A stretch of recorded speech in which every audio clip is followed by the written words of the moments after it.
እንኳን ለብርሃነ ትንሣኤው በሰላም አደረሳችሁ ብለናል። የድሬዳዋ ቴሌቪዥን ልዩ የትንሣኤ በዓል ፕሮግራምን ወደ እናንተ ለማድረስ ከወንጌላውያን አማኞች ጋር በሕያው ቃል ቤተክርስቲያን ተገኝተን ልዩ የትንሣኤ በዓል ፕሮግራማችንን ወደ እናንተ የምናደርስ ነው የሚሆነው። ቤተክርስቲያኒቱ የትንሣኤ በዓልን በምን መልኩ ታከብራለች? በዓሉ በምእመኑ ዘንድ እንዴት ይከበራል? በተለይ የቤተክርስቲያን አገልግሎት ካበቃ በኋላ ወደ ቤት በሚሄዱ ሰዓት በምን አይነት መልኩ በዓሉን ያሳልፋሉ በሚሉትና በሌሎች ጉዳዮች ቆይታ የምናደርግ ነው የሚሆነው። በተለይ የትንሣኤ በዓል ሲከበር ልዩ ድባብ አለው። ሁሉም እንደየድርሻው እንደተሰጠው ኃላፊነት ይዘጋጃል። መዝሙር የሚያዘጋጁ መዘምራን በዝማሬው ፈጣሪያቸውን እያመሰገኑ፣ መምህራን በአስተምሮት እንደዚሁ ወንጌልን በማስተማር ዕለቱን በደመቀ ስነ ስርዓት ያሳልፋሉና እሱን እንድትከታተሉ እንጋብዛለን። ፕሮግራሙን እየመራው ከነዓን ዮናስ፣ በካሜራ ቁጥጥሩ አዳነ ለማና አብይ ግዛው ከእናንተ ጋር ቆይታ እናደርጋለን። በድጋሚ ከድሬዳዋ ቴሌቪዥን እንኳን ለትንሣኤ በዓል በሰላም አደረሳችሁ ብለናል። ሃሌሉያ! እግዚአብሔር ሆይ እናመሰግንሃለን። አንተ የሕይወታችን ትርጉም ነህ፣ እናመሰግንሃለን። አንተ የመኖራችን ትርጉም ነህ፣ እናመሰግንሃለን።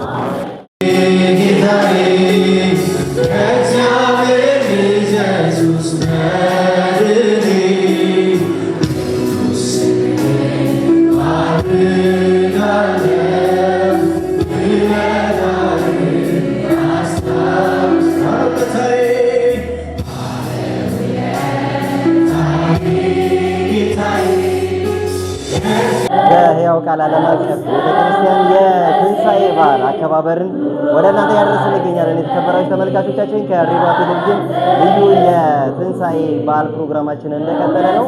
እንደምትመለከቱት በዚህ ክፍል ደግሞ የቸርቹ ዘማሪያን ኳየር ልምምድ አድርገው ከዛ ወደ አምልኮ ስፍራ የሚያመሩ ነው የሚሆነው።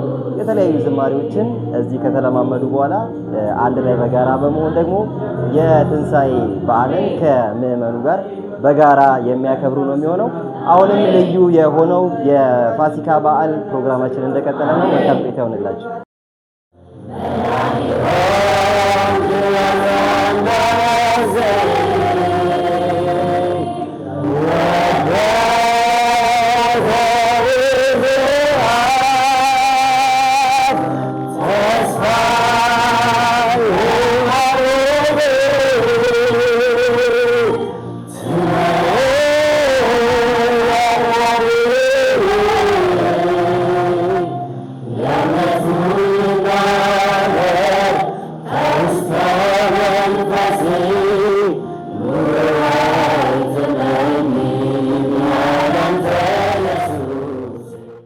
ቃል ዓለም አቀፍ አማኞች ቤተክርስቲያን ነው የምንገኘው። የትንሣኤ በዓልን ከነሱ ጋር እያከበርን እንገኛለን። እዚህ አጠገቤ ደግሞ እንግዶች አሉ።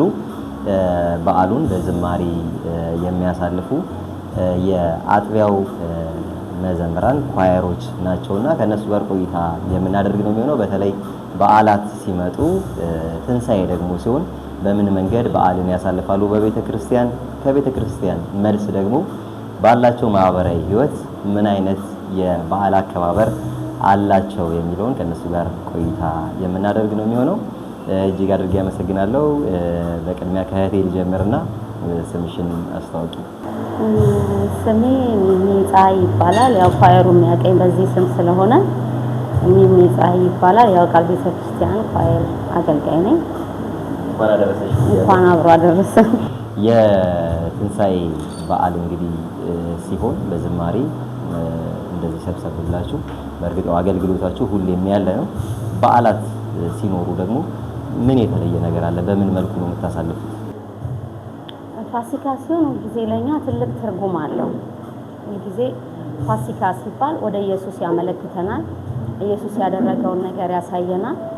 ስለዚህ ለኛ ትልቅ ስፍራ አለው በልባችን። ሁል ጊዜ ፋሲካ ሲሆን የተለያዩ ዝግጅቶች አሉ ለዝማሬዎች ኢየሱስን ብቻ ከፍ ሊያደርጉ የሚችሉ መዝሙሮችን፣ ጸሎቶችን በቃ የሱን ስራ ለኛ ያደረገውን ነገር የምናስብበት የምንከፍልበት ዋጋም ከፍለን ተሰብስበን በጸሎት ከተለያየ ቦታ ተሯሩጠን መተን ኢየሱስ ለኛ ያደረገውን ነገር የምናስብበት በዓል ነው ፋሲካ ማለት። በጣም አመሰግናለሁ አክብራችሁ ስለመጣችሁ እኛ ጋር። እንግዲህ ያው እኔ አቤል መርሻ እባላለሁ። በሕያው ቃል ክርስቲያን ውስጥ በወጣት ያገለግላለሁ። በተለያዩ ዘርፎችን እናገለግላለን። እንግዲህ እንዳልከው የትንሣኤ በዓል እንግዲህ ለእኛ ትልቅ ትርጉም አለው። ከሌሎቹ በዓል ከምናከብራቸው በዓሎች ይበልጥ ትልቅ ትርጉም ያለው በዓል ነው። እሱም ደግሞ እግዚአብሔር አንድ ልጁን ለዓለም የሰጠበት፣ ዋጋ የከፈለበት፣ ከሞት ወደ ሕይወት የተቀየርንበት፣ ከዘላለም ሞት ወደ ዘላለም ሕይወት የተለወጥንበት፣ የምናከብርበት፣ የምናስታውስበት፣ መታሰቢያ የምናደርገው በዓል ነው እና ይህን በዓል ደግሞ ከወገኖች ጋር ከወንድሞች ጋር በቤተሰብ ቢሆን በጎረቤት ቢሆን በቸርች ቢሆን ብዙ በማምለክ ውለታውን በማሰብ የእሱን ውለታ በማሰብ ነው እንግዲህ የምናሳልፈው በዓል።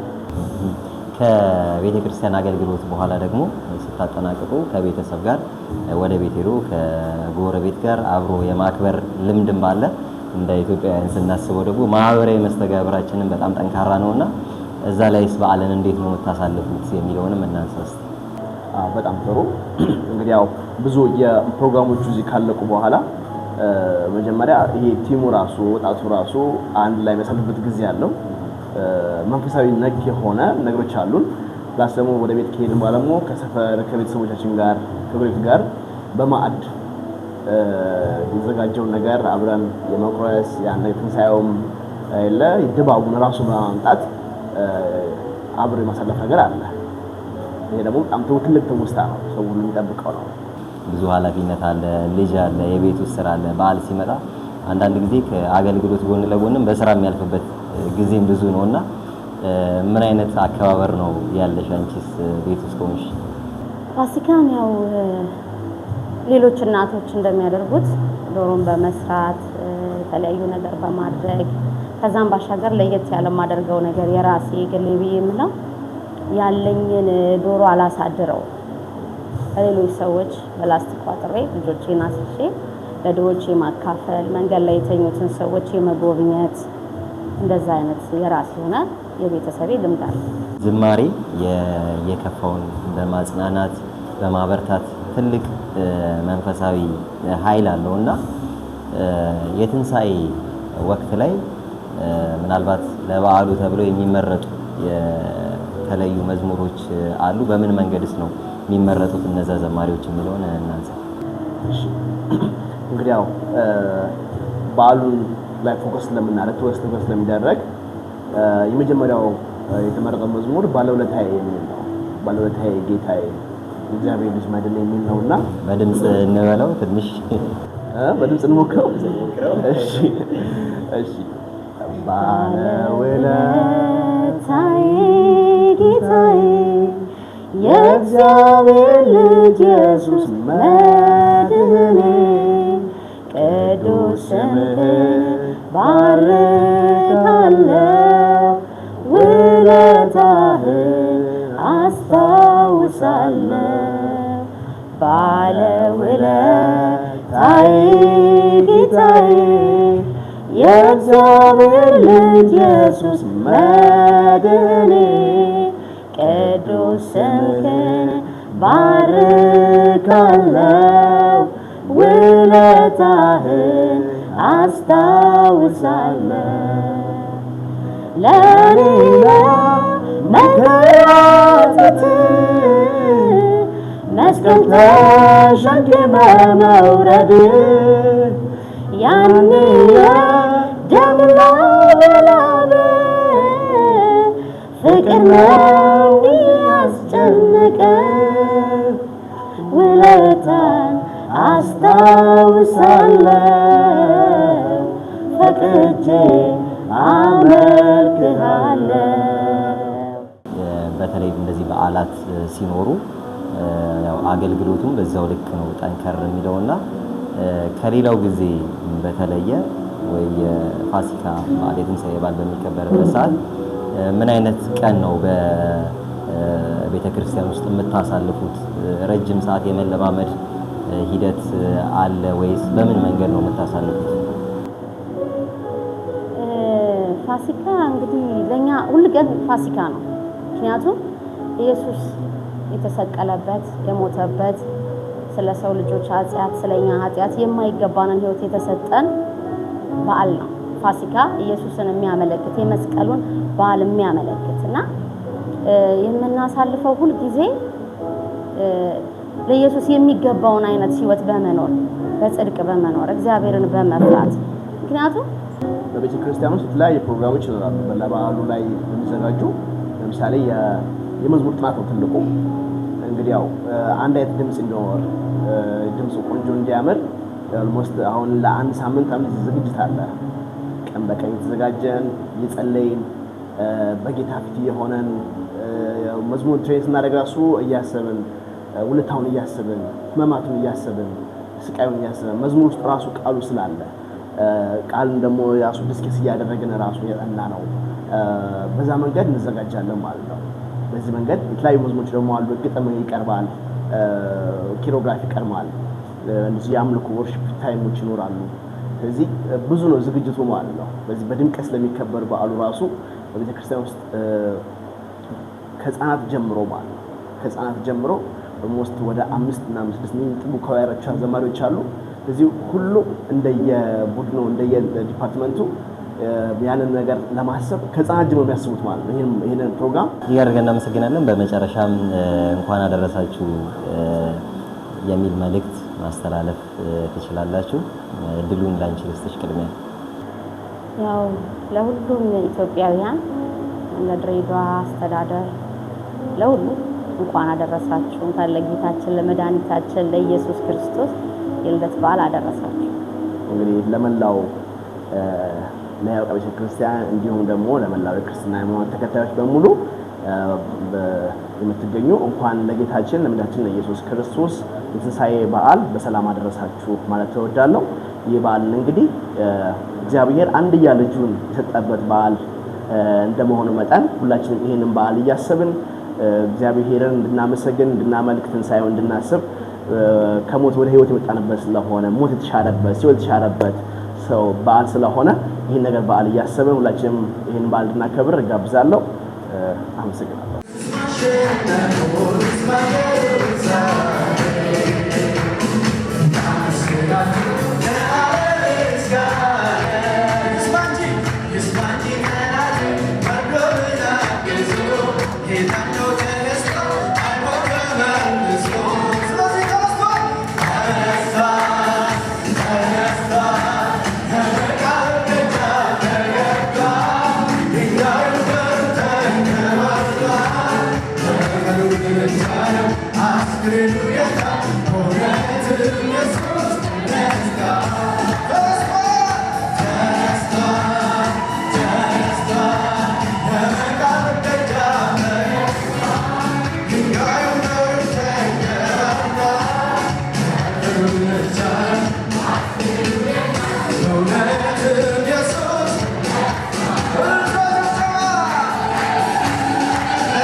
እንኳን ለትንሣኤ በዓል በሰላም አደረሱት ብያለሁ። በቃ እንኳን አብሮ አደረሰን።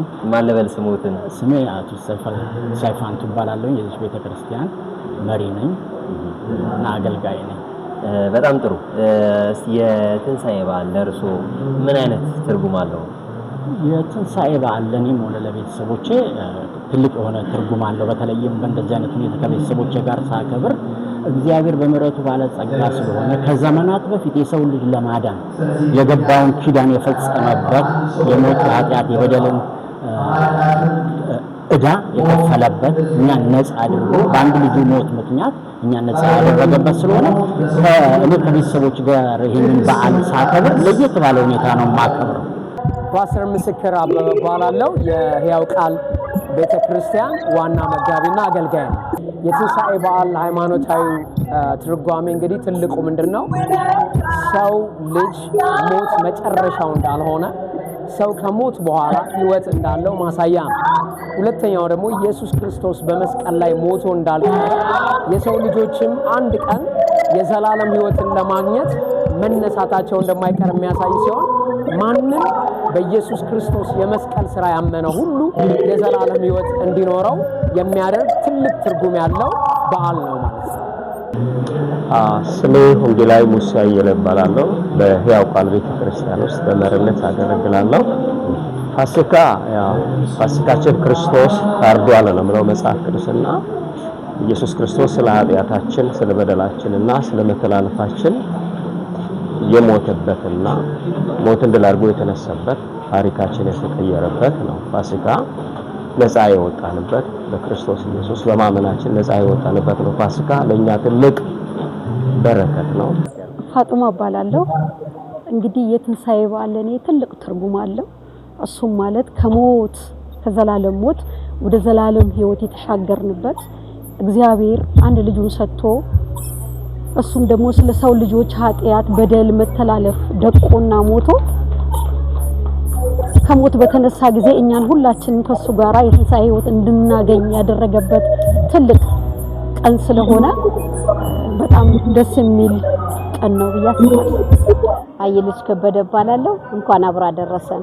የፋሲካ በዓል እንግዲህ ለኔ እግዚአብሔር አብ በልጁ በክርስቶስ ኢየሱስ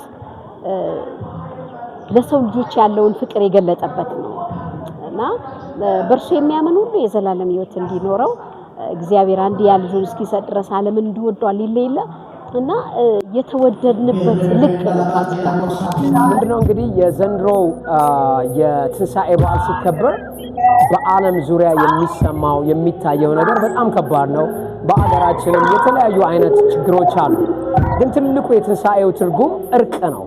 ሰው ሰላም ሊያገኝ የሚችልበትን መንገድ እግዚአብሔር አንድ ልጁን ለዓለም ሕዝብ ሁሉ በመስጠት ሰማይ ከምድር እንደታረቀ ሁሉ ለእኛም እንደ ኢትዮጵያዊም ከጎረቤቶቻችንም ጋራ እርስ በርሳችንም በምንኖረው በእያንዳንዱ ከተማ ያለን ሰዎች ከአካባቢያችን ጋር ሰላምን ማድረግ እርቅ ማድረግ አብሮ መኖርን መልመድ የሌላውን በደል መተውና አዲስ ጅማሬ መጀመር ነው። ፋሲካ አዲስ ጅማሬ ነው። የሰው ልጅ በኃጢአት ከወደቀበት የተነሳበት እንደሆነ ሁሉ ልክ እንደዚህ እኛም ይህንን በዓል ስናከብር ከጎረቤቶቻችን ከአካባቢያችን እርስ በርሳችን ከሌሎች ዘሮች፣ ቋንቋዎች፣ ሃይማኖቶች ጋራ ሰላማዊ የሆነ ህብረታችንን አድርገን ነጭ ባንዲራ በመያዝ እርቅ ማድረግ ነው። ኢየሱስ ያደረገው ይሄንን ስለሆነ ያ የተነሳው ጌታ ያደረገውን ዓላማ ሳንስት እኛም በሰላማችን መታወቅ መቻል አለብን ማለት ነው። እንግዲህ ቀደም እንደተናገርኩት እርቅ ነው የሆነው ስንል ኢየሱስ በመስቀል ላይ የተናገራቸው 7 ነገሮች አሉ። አንደኛው የተናገረው ነገር እየገደሉት ያሉትን፣ እያጠፉት ያሉትን፣ እያደሙት ያሉትን፣ እየገረፉት ያሉትን፣ በጭከና ውስጥ ያሉትን ሰዎች ስለነሱ የተናገረው ቃል ልቤን ይነካኛል። ምን አለ? የሚያደርጉትን አያውቁምና ይቅር በላቸዋል። ይህ ትልቅ መልእክት ያለው ነው ለዓለም። አሁን ሰው ሪቨንጅ ማድረግ፣ መበቀል፣ ማጥፋት፣ ቆይ ድል ላገኝ የሚልበት ጊዜ ነው ያለው። ከጌታችን ከመድኃኒታችን ከኢየሱስ ክርስቶስ መስቀል ላይ ያጣጣረ ባለበት ሚስማር እጆቹ ላይ ተቸንክሮ እግሮቹ ላይ ሚስማር ተቸንክሮ ከሱ አፍ ግን የወጣው ነገር የሚያደርጉትን ስለማያውቁ ይቅር በላቸው፣ ድጋሚ እድል ስጣቸው ነው የሚለው። ስለዚህ እኛም የበደሉንን የጎዱንን ሰዎች ህይወታችን ላይ ብዙ ነገር ያደረጉ ሰዎችን ድጋሚ እድል መስጠት ይቅር ማለት እንዳለብን ያሳያና ይሄ ቃል ሁሉ ጊዜ ልቤን የሚነካው እንዳገለግልም ሰዎችንም እንድወድ የሚያደርገኝ በዚህ ምድር ላይ ስኖር ሁሉ ጊዜ እንደ ፕሪንሲፕል የሚይዘው መስቀሉ ላይ ከተነገሩ ቃሎች መካከል አንደኛው የሚያደርጉትን አያውቁምና ይቅር በላቸው የሚል ቃል ልቤን ይነካኛል።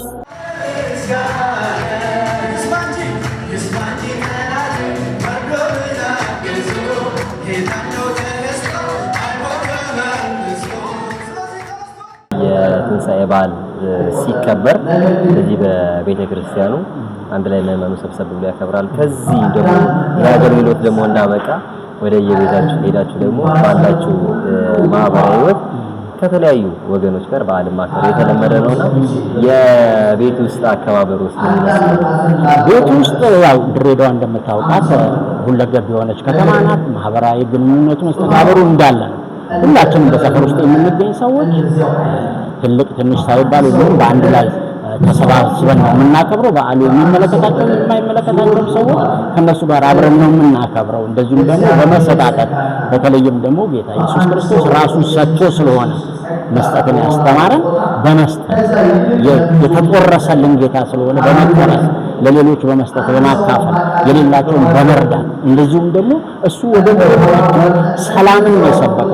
ስለዚህ ሰላምን በመስበክ እና ህብረትን በመፍጠር አንድነትን በመፍጠር ከሰዎች ጋር የምናከብረው ትልቅ ምሳሌ የሚሆን በዓል ነው ብዬ አምናለሁ።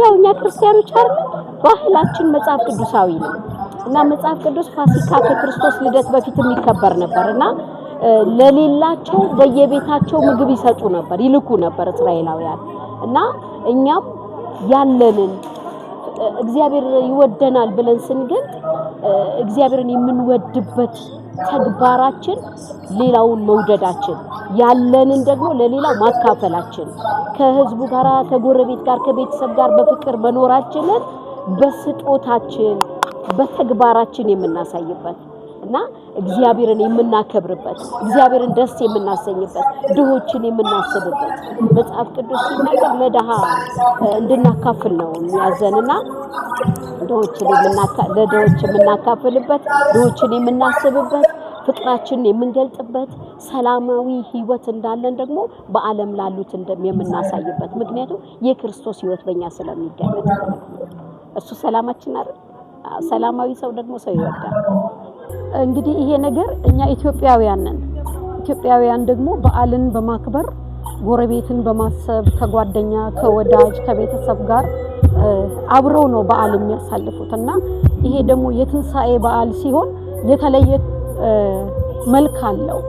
ይሄ መልክ ከኃጢአት ድነን የዘላለም ህይወት አግኝተን የተለየ ሆኖ የምናከብረው በዓል ነው።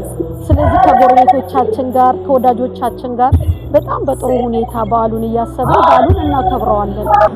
ፋሲካ በቤተሰብና በጎረቤት ያው እንደ አገራችን እንደ ባህል ፋሲካ አብረን የምናከብርበት የምንሰጣጥበት ሌሎችን የምንረዳበት ከሌሎች ጋር አብረን የምናሳልፍበት ትልቁ ባህላችን ነው። ከቤተሰብ ጋር የምንደሰትበት እንደ አገርም ደግሞ ለሌሎች የምንተርፍበት በዓላችን ነው። ፋሲካ በጣም ወሳኙ ለኛ የሆነ ባህላችን ነው። ምንድነው እንግዲህ የምናደርገው እንደ ቤተክርስቲያን ብዙ የምንደግፋቸው ሰዎች አሉን በጣም እና እነኚህን ሰዎች ለበዓላቸው በሚሆን ጊዜ በጉድለታቸው ላይ ያለንን በማካፈል ያቅማችን ሁላችንም እናደርጋለን። እንደ ቤተክርስቲያን ያሉ ቤተክርስቲያን ውስጥ ያሉ አባላት በሙሉ ከጎረቤታቸው ጋር እንኳን አደረሰ በመባባል ያላቸውን ምግብ አብሮ በመቋረስ የታጣሉትን በማስታረቅ ስለ አገራቸው በመጸለይ ኢየሱስ ክርስቶስ የከፈለው ዋጋ እንዳለው በማሳየት በዓሉን ያከብራሉ። ስለዚህ በቤተክርስቲያናችን የምናበረታታው ሰዎች ቤታቸው ብቻቸውን እንዲሆኑ ሳይሆን ጎረቤቶቻቸውን የሌላቸውን በመጋበዝ አብረው እንዲካፈሉ ያንን ፍቅር እንዲያሳዩ ያንን እናደርጋለን። እኛም ሁላችንም ይህንን የምናደርገው ማለት ነው። እንግዲህ የሰው ልጅ ይቅር ባይነትን እንዲማር ከትንሳኤው ትልቁ መልእክት ምንድነው? የማይገባንን ምህረት ያገኘንበት ነው ትንሳኤ። እየበደልን ባለንበት ሞመንት ኃጢአት እያደረግን ባለንበት ነገር ሳንጠይቀው ይሄን አርግልኝ ሳንለው በፈቃዱ ሊምረን ሊታረቀን እንደመጣ እኛም ከሌሎች ጋራ ኤክስትራ ማይልስ ሄደን ተራምደን ሰዎቹ ይቅርታ ባይጠይቁም ባይመጡም አጠገባችን አልፈን በመሄድ እርቅን ማድረግ ሰላምን ማድረግ ያ የትንሳኤው ትልቁ መልእክት ነው። ስለዚህ እርቅ የሚያደርግ ሰላም የሚያደርግ ሰው ደካማ ሰው አይደለም፣ ብርቱ ሰው ነው። አልፎ የሚሄድ ስለ ልቦና ያለው የእግዚአብሔርን ምሕረት ፍቅር የገባው ሰው ነው። ስለዚህ ይቅርታ መጠየቅ የሽንፈት የውድቀት አቅም የማጣት ምልክት ሳይሆን የጠንካራ ሰዎች የተለወጡ ሰዎች ባህሪ ስለሆነ ይቅርታ ማለት ይቅር ማድረግ ወሳኝ ያለው ነገር ነው። አንደኛው እዚህ ትንሳኤ መልእክት ላይ ያለው የሞት ድል መመታትና የዘላለም ሕይወት ተስፋ ማግኘት ነው። ሞት ተሸንፏል። ሞት ብዙዎችን ገሎ ብዙዎችን አጥፍቶ ብዙዎችን አጥቅቶ ነበር የነበረው። ኢየሱስ ክርስቶስ ጋር ግን ሲመጣ ኢየሱስ ምን አለ? ሞቼ ነበር። ሞትን ነበር ያደረገ በሰማይ በምድር ማንም የለም። አንድ አለ ሞትን ድል ያደረገ ያሸነፈ፣ እሱም እኛ የምናመልከው ጌታ ኢየሱስ ክርስቶስ። በነገራችን ላይ ትንሳኤን ሳስብ የኔ ህይወት ነው የተነሳው። ገብቷል። ከዛ ከጨለማ ከሞት ከዛ ከሰይጣን ባርነት ከኃጢአት ባርነት ከሰይጣን እስራት ገባ ከማይገባ ልምምድ መውጣቴ ለኔ አንዱ ትንሳኤ ነው። በዚህ ሁሉ ጊዜ እግዚአብሔርን የማመሰግንበት እግዚአብሔርን የማከብርበት ነው። ትንሣኤ ሲታሰብ እዛ የዛሬ 2000 ዓመት ኢየሱስ የተነሳበት ሳይሆን እኛ ራሱ ከዘላለም ሞት ከገሃነም ለሰይጣንና ለመላእክቱ ከተዘጋጀው የዘላለም ፍርድ ከክርስቶስ ጋር ክርስቶስን በማመናችን ከክርስቶስ ጋር ሕይወት በማግኘታችን ከዛ ከሞት ወጥተን ወደ ሕይወት የመጣንበት ነው። እንዴት በሰው ሞት ሰው ሕይወት ያገኛል? ሰው እንዴት ሰውን ያድናል ብዬ አስብ ነበር። ነገር ግን ይሄንን ጌታን ኢየሱስ ክርስቶስን የዘላለም ሕይወት የሚሰጠውን ጌታ ሳውቀው እርሱ ምን ያህል ለሰው ልጆች የከፈለውን ዋጋ ስመለከት መጽሐፉን ሳየው ስለ ሰው ልጆች መተላለፉ፣ መድቀቁ፣ መዋረዱ ይሄንን ስመለከተው የተለየ ነገር ነው። ለኔ ትልቅ ትርጉም አለው። ሞቱ እሱ ተዋርዶ ለኛ የዘላለም ሕይወት መስጠቱ ብቻ አይደለም፣ ደግሞ ተስፋ አለው። ይሄ ተስፋ ምንድነው? መጥቼ ወስዳችኋለሁ እንዳለው ጌታ ኢየሱስ ክርስቶስ መጥቶ ስለሚወስደን የዘላለም ርስት የዘላለም ቤት በሰማይ ስላለ ይሄ የማይረሳ ገጠመኝ ይባላል እንዴ ሕይወት ይባላልና ይሄ በጣም ደስ የሚል ነገር ነው። ይሄንን አግኝቻለሁ። በባህላ ቀን ያው ሁል ጊዜ ፋሲካ በመጣ ቁጥር የክርስቶስ ሞትና ትንሣኤ የሚያስብበት ነው። ሁሌ በየቀኑ ማለት የበለጠ ደግሞ በዓሉ የፋሲካ ቀን ሲሆን ያስብበት ለሌሎች የራሳችን ሀሳብ ክርስቶስ ያደረገውን የምናካፍልበት ቀን ነው። ያ እጅግ ደስ የሚያሰኝ ቀን ነው። ምስትውስታ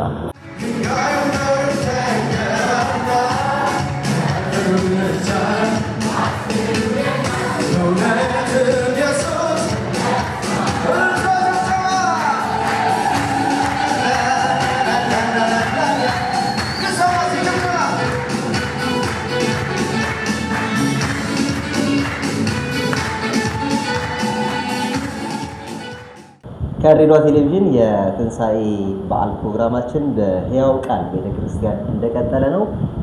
የተለያዩ ምዕመኖችን በበዓሉ ቀን ከዛ ውጭ ደግሞ ከበዓሉ ውጭ ያላቸው አገልግሎት ምን እንደሚመስል ከነሱ ጋር ቆይታ አደረግን። አሁን ደግሞ ከህፃናቱ ጋር ህፃናት የነገ ሀገር ተረካቢ ናቸው። እንደዚህ ወደ ቤተክርስቲያን ጠጋ ብለው ሲያድጉ ደግሞ በዛው ልክ ስነ ምግባራቸው ከፍ ብሎ ነው በሞራል የሚያድጉትና ከህፃናት ጋር ቆይታ እናደርጋለን። ቆይታ ካደረግን በኋላ ደግሞ አንድ ላይ ዘምረን ነው የምንለያየው። ማን ልበል ስምሽን? ባርሰነት። እንኳን ለትንሣኤ በዓል በሰላም አደረሰሽ ብያለሁ። እንኳን አደረሰ። ከስምሽ ነው የምንጀምረው። እኔ ሰምቼ አላውቅም ባርሰነት የሚል ስም። ማን ነው ስሙን ያወጣልሽ? ምን ማለት ነው? ስሙን ያወጣልኝ አጎቴ ነው። ያው አጎቴ ዳዊት ይባላል። አጎቴ ነው ያወጣልኝ። እሱ ነው ያወጣልኝ። ትርጉሙስ?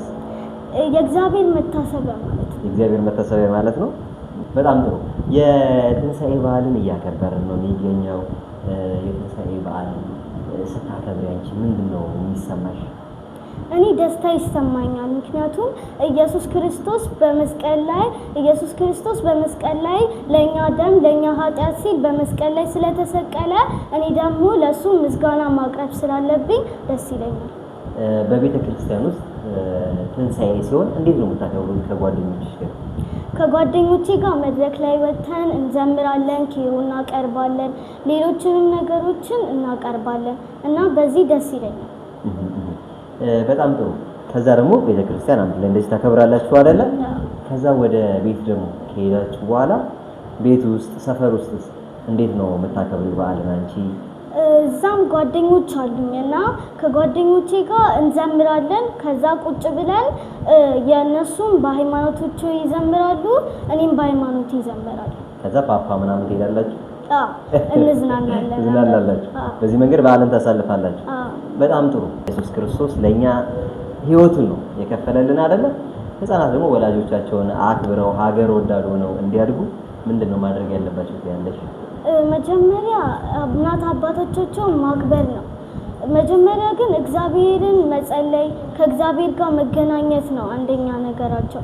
እግዚአብሔር እየጸለዩ አይናቸውን መክፈት አይችሉም። ምክንያቱም ከእግዚአብሔር ጋር የሚገናኙበት መንፈስ ይነቀላል። ጸሎት ስንጸልይ ማለት ከእግዚአብሔር ጋር የምንገናኝበት ሰዓት ስለሆነ አይናችንን ከፍተን መጸለይ አንችልም። ሁለተኛ ደግሞ እናታችን አባታችን የሚሉንን ነገሮች መስማት አለብን። ተነስቷል፣ የመቃብር ደጃፍ ተከፍቷል፣ ድንጋዩም ግን ተንከባሏል። አስክሬኑ ብቻ ነው አስክሬኑ የታል? እውነትም ኢየሱስ ተነስቷል፣ ተነስቷል፣ ተነስቷል፣ የመቃብር ደጃፍ ተከፍቷል፣ ድንጋዩም ግን ተንከባሏል። ከበሩ ብቻ ነው አስክሬኑ የታል? እውነትም ኢየሱስ ተነስቷል። በኢትዮጵያ እንዲሁም በድሬዳዋ ያላችሁ ሰዎች ጠቅላላ እግዚአብሔር የፈጠራችሁ በምድር ያላችሁ ሰዎች ጠቅላላ እንኳን ለጌታችን ለመድኃኒታችን ለኢየሱስ ክርስቶስ የትንሣኤ በዓል በሰላም አደረሳችሁ እያል በዓሉ እግዚአብሔርን የምታስቡበት የተከፈለላችሁን ዋጋ ከፍ የምታረጉበት ከእግዚአብሔር ጋር የእረፍትን ጊዜ የደስታን ጊዜ ከጎረቤቶቻችሁ ጋር የሰላም ጊዜ የምታሳልፉበት ይሁንላችሁ ብዬ ይህንን መልእክቴን አስተላልፋለሁ። ለመላው የኢትዮጵያ ሕዝብ በዓለም ዙሪያ ላሉት ክርስቲያኖች ሁሉ እንኳንም ለጌታችን ለመድኃኒታችን ለኢየሱስ ክርስቶስ የሰላሙ ንጉሥ የዘላለሙ ጌታ ሞቶ ተነስቶ ለኛ ህይወት ሰጥቶ ዛሬ እኛን ወደዚህ ክብር ላመጣን ጌታ መታሰቢያ በዓል እንኳን አደረሳችሁ እላለሁ ሁሉንም። እና ያላመኑ ደግሞ በጭንቀት ውስጥ ማን ያድነኛል፣ ወዴት ልሂድ፣ ማን ይንገረኝ፣ ማጋ ልሂድ ብለው እውነትን የሚፈልጉ የትንሣኤን ህይወት ማግኘት ያለባቸውን ሁሉ ደግሞ ኑ ወደ ክርስቶስ ኑ። ለዓለም ሁሉ ነው የሞተው። በመላው ዓለም ላሉ ክርስቲያኖች እንኳን በጌታችን በኢየሱስ ክርስቶስ የትንሣኤ በዓል በህይወት አቆያችሁ እላለሁ። እና ደግሞ ገና በውጭ ያሉ ይሄ ትንሣኤ ያልገባቸው የኢየሱስ ክርስቶስን ሞትና ትንሣኤ ላልተረዱ ሰዎች እጠራቸዋለሁ። ኑ ወደ ኢየሱስ፣ ኑ ወደ ህይወት፣ ኑ ወደ ዘላለም ህይወት። መዳን በኢየሱስ ክርስቶስ ብቻ ነው። መዳን በሌላ በማንም የለም። መዳን ለሰዎች የተሰጠ እንዲልበት ዘንድ ኢየሱስ ክርስቶስ ብቻ ነው። ለጌታችን ለኢየሱስ ክርስቶስ ትንሣኤ በዓል እንኳን በሰላም አደረሳችሁ ማለት ፈልጋለሁ። በዓሉ በሰላም አብሮ የመብላት የመጠጣት ብቻ ሳይሆን ሌሎችን የማየት ሌሎችንም የመመልከት ስለሌሎች የመቆረስን ዓላማ የያዘ ስለሆነ በዓላማው እንዳግባቡ ዓላማው እንደሚለን በዓሉን እንድናከብር ሌሎችን እንድንመለከት የሌላቸውን ሰዎች እንድናስብ ወጣ ብለን ከራሳችን አለፍ ብለን መጽሐፍ ቅዱስ እንደሚናገር ህይወት እንዲሆንላችሁ እንዲበዛላችሁ መጣው እንደሚል ለሌሎች በመቆረስ ለሌሎች በማካፈል የሌላቸውን በመጎብኘት ከሰፈር ከመንደር ወጣ ብለን ይህንን ነገር በማድረግ እንድናከብር ይህንን አደራ እላለሁ። እንግዲህ ፋሲካችን ክርስቶስ ታርዷል ነው የምለውና ቅዱሳን አጠቃላይ ዛሬ አብረን ፋሲካ የምናከብር እንኳን አደረሳችሁ ልል እወዳለሁ። ሁላችሁም እናቴም አባቴም ጓደኞቼም ሁሉም ቤተሰቦቼም ጓደኞቼም እንኳን ለትንሣኤው በዓል ለኢየሱስ ክርስቶስ ለጌታ ኢየሱስ በዓል በሰላም አደረሳችሁ። አመሰግናለሁ።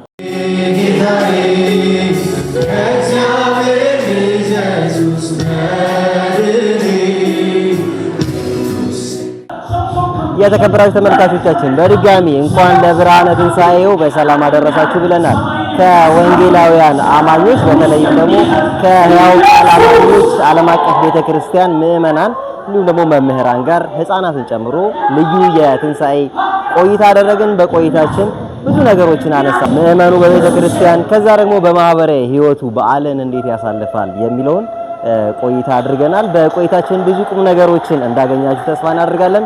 ፕሮግራሙን እየመራው ከነአን ዮናስ፣ በካሜራ ቁጥጥሩ አብይ ግዛውና አዳነ ለማ እንዲሁም ደግሞ እሸቱ ቦጋለ ፕሮግራሙን ዳይሬክት እያደረገ ከኛ ጋር የጋራ ቆይታ አደረገ። ስለተከታተላችሁን እናመሰግናለን። በድጋሚ እንኳን ለብርሃነ ትንሣኤው በሰላም አደረሳችሁ ብለን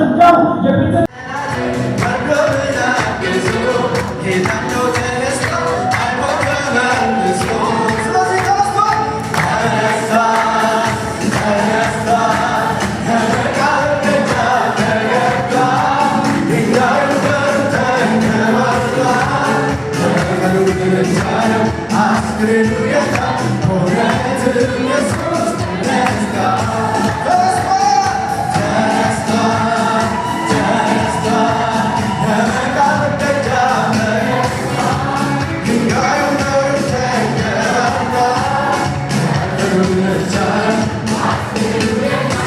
matter